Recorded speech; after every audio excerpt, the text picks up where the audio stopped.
শুভ সকাল বন্ধুরা, আশা করছি সবাই খুব ভালো আছো, সুস্থ আছো, আর আমিও খুব ভালো আছি।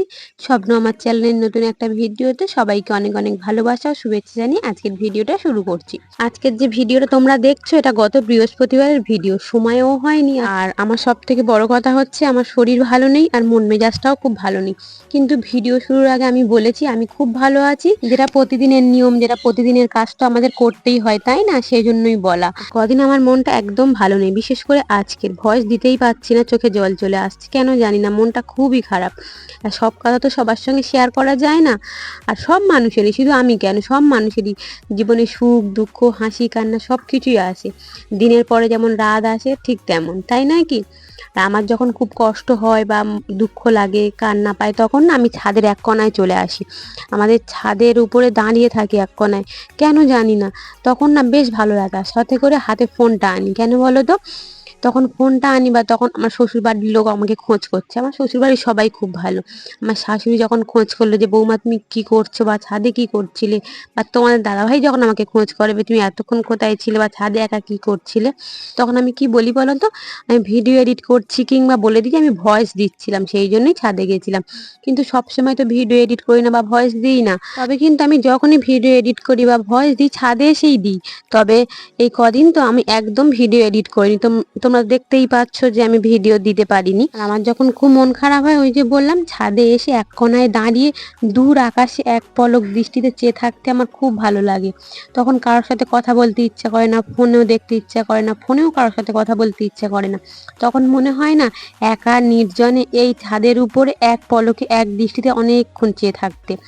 কেন জানি না এমন হয়। তখন এরকম কিছুক্ষণ বা আধ ঘন্টা বা 10 মিনিট এরম থাকার পরে তারপরে একটু ভালো লাগলে তারপরে নিচে নেমে আসি। আজকে যেহেতু বৃহস্পতিবার, সেই জন্য ঠাকুরকে একটু ফল মিষ্টি পুজো দিয়েছিলাম। আর ঘটের জলটা তো প্রতি বৃহস্পতিবারই পাল্টানো হয়। আর আমি বা আমার শাশুড়ি যখনই পুজো দিতে আসি, সকাল সন্ধ্যে আমার ছেলের সাথে সাথে চলে আসে। ওর কাজ হচ্ছে ধূপটা নিয়ে তুলসী থানে ঠাকুরকে দেখিয়ে ঠাকুর গোড়ায় দেয়া। দেখো প্রতিদিনই এটা করে থাকে, সকালেও করে সন্ধ্যেবেলাও করে। ভালো, ঠাকুর ভক্তি হওয়া ভালো। আর আমাদের বাড়িতে প্রতি বৃহস্পতিবার করে ঠাকুরকে নতুন মালা পরানো হয়, মানে ফুলের মালা। আমি ঠাকুরের মালাগুলো পরিয়ে দিয়েছিলাম, কিন্তু দুটো মালা পরাতে পারিনি। মা ত্রিপুরা বলে আমাদের এইখানে না খুব বড় একটা মন্দির আছে, প্রতিষ্ঠা করা মন্দির, প্রচুর বহুদূর নাম আছে। সেই ঠাকুরের একটা ফটো আমরা ফ্রেম করে বাঁধিয়ে নিয়েছি, সেই ঠাকুরের মালাটা তোমাদের দাদাভাই পরিয়ে দিচ্ছে। আর আমার শ্বশুর মশাইয়ের ফটো ফটো আছে, সেইখানেও মালা পরিয়ে দিচ্ছে। আর আমার ছেলের না একটা খুব ভালো অভ্যেস আছে, যেমন খারাপ অভ্যেস আছে তেমন ভালো অভ্যেসও আছে। প্রতিটা মানুষের মধ্যে ভালো আর মন্দই থাকে, সেটা সবাই জানি। ভালো মন্দ গুণ নিয়েই একটা সম্পূর্ণ মানুষ হয়। ওর একটা ভালো কি বলতো অভ্যেস হচ্ছে, ও যা কিছু খাক, কেউ যদি চায় বা কেউ যদি আসে, ওর বলতে হবে না, ও নিজের থেকেই তাকে বলবে তুমি কিছু খাবে বা তোমাকে একটু দিই। না থাকলে ঘর থেকে কোটো নিয়ে বিস্কুট দেবে। মানে ওর এত একটা ভালো অভ্যেস আছে। আর বললাম আজকের বৃহস্পতিবার, সেজন্য নিরামিষ রান্না হয়েছে। আর তোমাদের দাদা ভাই আর আমি তো নিরামিষ খাই না বৃহস্পতিবার করে, সেজন্য আমাদের মাছের তরকারি আছে। আজের পেঁপে ভাতে হয়েছিল, পেঁপে সেদ্ধ। আর শীতকাল মানেই মূলো শাক ভাজা, খুব পছন্দের একটা খাবার আমার শাশুড়ি মার, আমার সবারই। আর একটা নিরামিষ তরকারি হয়েছে। আর আমরা সারাদিন যতই কাজ করি না কেন, দুপুর আর রাত্রে খাওয়ার সময় আমরা একসাথেই খাই। তোমরা ভিডিওগুলো সব ভিডিও তোমরা দেখতে পাও আশা করি। আমরা মাত্র 3জন মানুষ, একসাথে না খেলে ভালো লাগে? দেরি করে খাই বা তাড়াতাড়ি খাই, একসাথেই খাই। একা একা খেতে না একদম ভালো লাগে না। যখন মা বা তোমার দাদাভাই বাড়ি থাকে না, কোথাও যায় দুজনে দরকারে, তখন না আমি খাই না, ভালো লাগে না একা একা খেতে। আমি ফোন করি বা কখন আসবে, তখন একসাথে খাবো। আর আজকে সন্ধেবেলা আদা চা হচ্ছে, বেশ ঠান্ডা মতো পড়েছে। দিদিভাই বললো একটু আদা চা করতে। বেশ গলা, আমার বিশেষ করে বললাম না শরীরটা খারাপ, আমার না ভীষণ ঘাড়ে ব্যথা হয়, এখন গলায় ব্যথা হয়, সেই জন্য আদা চাটা করেছিলাম। আর ভুলে যাই আদা চা করার কথা। তারপর দিদিভাই মানে আমার ননদ এসে বললো একটু আদা চা করতে, তারপরে আদা চাটা করছি। আর তোমার দাদা ভাই, ও না খেতে তো খুব ভালোবাসে আর খাওয়াতেও ভালোবাসে, যেটা সত্যি কথা। অনেক রকমের বিস্কুট এনেছে, বেকারি বিস্কুট আমরা বলি এইগুলোকে, প্রজাপতি বিস্কুট, জুলি বিস্কুট, অনেক বিস্কুটের নামই জানি না, কি জানি কি সব বিস্কুট, কিন্তু খেতে বেশ ভালো। এইগুলো এনেছে, সেইগুলো দিয়ে আজকে চা খাবো। আমার ছেলেকে খাইয়ে দিয়েছিলাম, এবার জানি না ফের আমাদের সঙ্গে চা বিস্কুট এইসব খেতে বসে যাবে। ও তো খেতে ভীষণ ভালোবাসে। আর একটা কথা বলা হয়নি, দুপুরবেলায় তোমাদের দাদা ভাই আলুর চপ করেছিল। মানে আলুর চপ, মানে যেমন আলুর চপ সচরাচর দোকানে বিক্রি হয় তেমন আলুর চপ নয়, কিন্তু আলুগুলোকে মেশিনে ঝুড়ো ঝুড়ো করে কেটে তার মধ্যে লঙ্কা, নুন, তারপর ধনেপাতা মিশিয়ে তেলে ভেজেছে। এতটাই ঝাল হয়েছে না, কেউ খেতে পারেনি বাড়িতে। আমি তখন তো খাইনি, ভাতের সঙ্গে এত ঝাল লাগছিল, সেই জন্য এখন রয়েছে সস দিয়ে, মিষ্টি টমেটো সস দিয়ে, সেটা এখন খাচ্ছি চা দিয়ে। আমি টেবিলে বসে খাচ্ছি, আমার ছেলেকে দেখাইনি। ও তো সস খেতে ভীষণ ভালোবাসে, এক্ষুনি চলে আসবে। ও ভরা পেটে কিছু খেলে তোর আঁতকা ওঠে, কিন্তু তো শুনবে না। আমি যদি খাচ্ছি দেখে আমার কাছে চেয়ে খাবে, সেই জন্যই আমি টেবিলে বসে খাচ্ছি। আমাদের চা খাওয়া হয়ে গেছে, এখন আমি আটা মেখে নিচ্ছি, মানে আমার সবার জন্য মাখছি না, আমার ছেলের মতো দুটো রুটি করছি। আর দিদি ভাইও চলে গেছে বাড়ি, অনেকক্ষণই চলে গেছে। আমি এখনো আটা মাখিনি, মানে আমাদের আজের আটার রুটি হবে না, আজকের ময়দার পরোটা হবে, নয় লুচি হবে।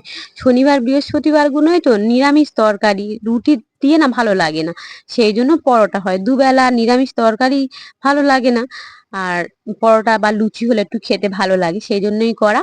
এখনো মাখা হয়নি। এদিকে তোমার দাদা ভাইও চলে এসছে, আমার ছেলে ছুটতে গিয়ে দরজাটা খুলেছে আগে, ওটা প্রধান কাজ। বাবা আসলে গেট খুলে দেবে, বাবাকে বলবে গামছা নাও, মুখ ধোও, কত রকম আদর যত্ন করবে। আর আমার ছেলের জন্য আলাদা কেন বলো তো, আমি আটা মেখেছি, ওকে তো ময়দার জিনিস খাওয়াই না, ডাক্তার বলেছে অনেকটাই সে শরীর হেলদি হয়ে গেছে, ওকে যতটা পারবে আটার জিনিস খাওয়াতে, ময়দার জিনিস ওর পক্ষে ভালো নয়।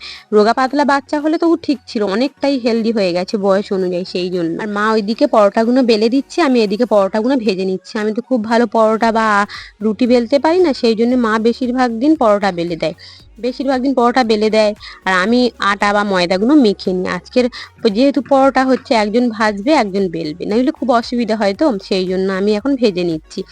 আর পরোটা ভাজার সময় আমার ছেলে খুব দুষ্টুমি করছিল, সেই জন্য বাবার কাছে দিয়ে। আর মা এত ভালো পরোটার ভাঁজ দিয়ে করে না, তোমরা ভাবতে পারবে না। আর এই ননস্টিক কড়াটাই এত ভালো, মানে কড়া ঠিক নয়, ননস্টিক প্যান, এর মধ্যে এত ভালো পরোটা বা রুটি হয় তো ভাবা যায় না, বিশেষ করে পরোটা। এইটা একটা দিদিভাই আমাদেরকে গিফট করেছে এলআইসিতে, এই গিফট আমরা দুটো এলআইসি করেছিলাম, সেই জন্য এটা আমাদেরকে দিয়েছে। উনি কিন্তু বলেছিল যে ননস্টিক প্যান দেবো না কড়াই দেবো, আমাদেরকে জিজ্ঞেস করেছিল, আমরা বলেছিলাম তোমার পছন্দ মতো কিছু একটা দিয়ে দিও। উনি ননস্টিক প্যান দিয়েছে, আমাদের তো খুব পছন্দ হয়েছে জিনিসটা, কিন্তু না তখন বুঝিনি যে আমার একটা অসুবিধা হবে। অসুবিধা বলতে কি, ননস্টিক প্যানের কানাটা এতটাই নিচু, মানে ফ্ল্যাট, মানে এই যে যখন আমি যখন পরোটা উল্টাতে যাচ্ছি, ডাবু দিয়ে উল্টাতে হচ্ছে, নইলে যখনই এই যে খুন্তি দিয়ে যখন উল্টাতে যাচ্ছি, তো পরোটাগুলো এমনিতেই পড়ে যাচ্ছে বা তেল ছিটে যাচ্ছে গায়ে। এটা কিন্তু ননস্টিকের প্যানের যেইগুলো কানা উঁচু সেইগুলোর ক্ষেত্রে হয় না, যেহেতু এর কানা নিচু, তো সেই জন্য তেল ছিটে আসছে। যখনই পরোটা উল্টাতে যাচ্ছি, দুটো জিনিসের দরকার হচ্ছে, নয় একটা ডাবু, নয় একটা হাতা, তারপর সাথে খুন্তি। এই সমস্যাটা প্রথমে বুঝিনি হবে, যখন এটা ব্যবহার করছি তখন এটা বুঝতে পারছি এরম হয়েছে। সব পরোটাগুলো ভাজা হয়ে গেছে, আর ওই প্যানের মধ্যেই পালং শাক, মূলো, বেগুনের না ওবেলা একটা ঠিক ল্যাবড়া মতো হয়েছিল, সেটা গরম করে নিচ্ছি। ল্যাবড়া খেতে না পরোটার সাথে হেভি লাগে, আমরা তো খাই নিরামিষ দিনে, বিশেষ করে শীতের সময়। আর সাথে থাকে বেগুন পোড়া।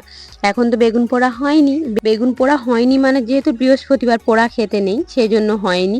শনি মঙ্গলবারে তো যে শনিবারগুলো মানে নিরামিষ খাওয়া হয়, সে তখন আমাদের বেগুন পোড়াটা হয়। বেগুন পোড়া দিয়ে রুটি তো ভীষণ ভালো লাগে আমার। না যখন খুব মন খারাপ হয়, তখন মাঝে মাঝে একটা কথা খুব মনে পড়ে, রবীন্দ্রনাথ ঠাকুরের একটা গল্প আছে, ছোট গল্প, ইচ্ছে পূরণ।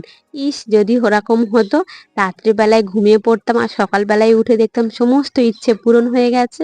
কেন এমন হয় না? ওইগুলো কি শুধু গল্পের মধ্যেই ভালো লাগে, তাই নয় কি?